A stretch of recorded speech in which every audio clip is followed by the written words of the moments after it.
बाळा, बरं झालंस तू या संदेशाकडे दुर्लक्ष नाही केलंस. सर्व काही गोष्टी आता तुझ्या मनासारख्या होणार आहेत. तुझी प्रत्येक मोठी कठीण इच्छा आता मी पूर्ण करणार आहे. होय बाळा, ज्यांनी तुला त्रास दिले आहे, दुःख दिले आहे, त्यांना अद्दल मी आता घडवणार आहे. तू फक्त माझ्यावरती विश्वास ठेव आणि हा संदेश तू शेवटपर्यंत ऐक. माझ्यावर विश्वास असेल तर व्हिडिओला लाईक कर आणि चॅनलला तू सबस्क्राईब कर बाळा. तू फक्त एकच माझ्याकडे मागणे मान की हे भगवंता, तुझे अनंत कोटी धन्यवाद. असेच आम्हा बालकांवर तू प्रेम कर आणि तुझ्या चरणाजवळ आम्हाला ठेव, कारण तू सोडून आम्हाला दुसरे कोणीच नाही. फक्त तुम्ही ही एवढी स्वामी चरणी प्रार्थना करा आणि आपले कर्म चांगले ठेवा.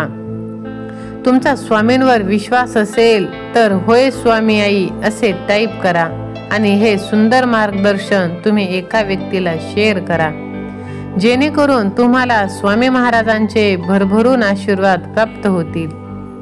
मित्रांनो, माणसाचे विचार हे खूप महत्त्वाचे असतात. स्वामी महाराजांचे जर तुम्ही आचरण केले तर तुमच्या जीवनात नक्कीच तुमच्यासाठी सुखच असेल. आयुष्यात कोणी सुद्धा असं सापडणार नाही की जीवनात कधी दुःख आले तर आपले दुःख आणि वेदना तुम्ही जगाला सांगत बसण्यापेक्षा आपल्या घरातील जवळच्या व्यक्तीला त्या गोष्टी सांगा. आणि घरातही विश्वासू व्यक्ती नसेल तर ती गोष्ट आपल्या स्वामी आईजवळ तुम्ही व्यक्त करा. तुमच्या सर्व इच्छा, सर्व स्वप्ने, सर्व दुःख स्वामी माऊली दूर करणार.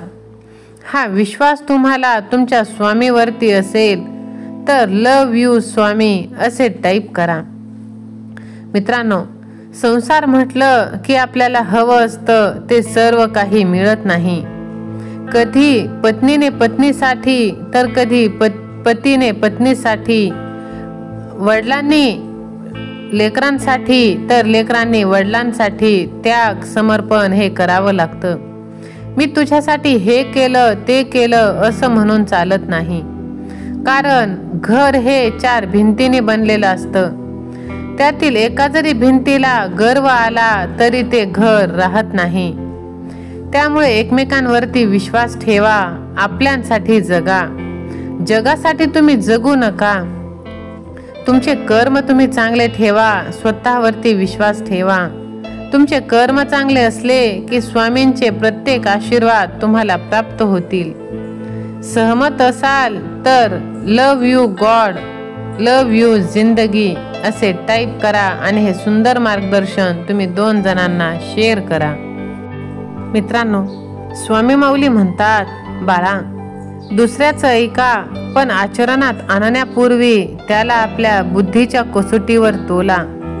विवेकाने त्या सल्ल्याची पारख करा. त्याआधी आचरणात तुम्ही त्या गोष्टी आणू नका. कितीही संकटे आली तरी गुरुची कास तुम्ही सोडू नका. संकटे पूर्व कर्मामुळे येत असतात. गुरुकृपेमुळे संकटाला सामोरे जाण्याची आपल्याला शक्ती मिळते आणि त्या संकटातून आपण लवकर सुटका मिळत असते. त्यामुळे कितीही मोठे संकट आले तरी ते आपल्या गुरूंचीच म्हणजे स्वामी आईवरती विश्वास ठेवून खंबीरपणे एक एक पाऊल पुढे तुम्ही टाकत चला. तुला तुझ्या माऊलींची साथ मिळते का नाही ते बघ, कारण स्वामी आई आपल्या लाडक्या भक्ताला कधीच एकटं सोडत नाही. कालही नाही, आजही नाही, उद्याही नाही. म्हणूनच तर स्वामी आई म्हणतात, भिवू नको बाळा, मी तुझ्या पाठीशी आहे. सहमत असाल तर स्वामी आई माझ्या पाठीशी असे टाईप करा. हे सुंदर मार्गदर्शन तुम्ही शेवटपर्यंत ऐका. शरीरापेक्षा मन श्रेष्ठ, मनापेक्षा बुद्धी, बुद्धीपेक्षा श्रेष्ठ आत्मा.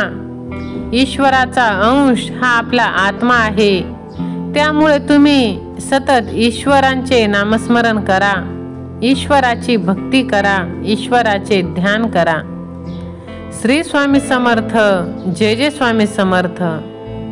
मित्रांनो, लक्षात ठेवा, जो खंबीर असतो, जो मजबूत असतो, त्याच्याच आयुष्यात दुःख येतात.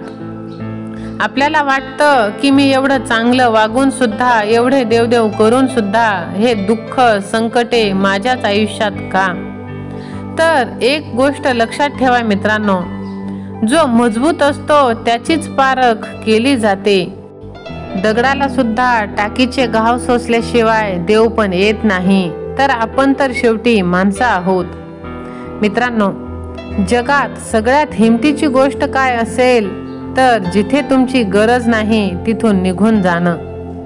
प्रत्येकाला वाटत असतं आपणही कोणासाठी महत्त्वाचं असावं, आपल्या असण्याचा कोणाला तरी फरक पडावा. जिथे किंमत नाही तिथून निघून जायला खूप हिंमत लागते मित्रांनो. मग ते काहीही असो, एखादं नातं, नोकरी किंवा घर, काहीही. जिथे तुमचं अस्तित्व फक्त सहजतेसाठी, गरजेपुरतं किंवा पर्याय म्हणून स्वीकारलं जातं आणि हे सगळ्यांचं जमत नाही. हे एक सामर्थ्याचं आणि स्वातंत्र्याचं कार्य आहे आणि ज्यांना हे जमलं त्यांनी जग जिंकलं असं मी म्हणेल. हो, कारण अशी लोक स्वतःला निवडतात. त्यांनी स्वतःच्या मनाची शांती, स्वतःचा आदर, स्वतःचं सुख यांना सर्वोच्च स्थान दिलेलं असतं. ते त्यांचं नशीब स्वतः लिहितात, दुसऱ्यांच्या भरोशावर नाही.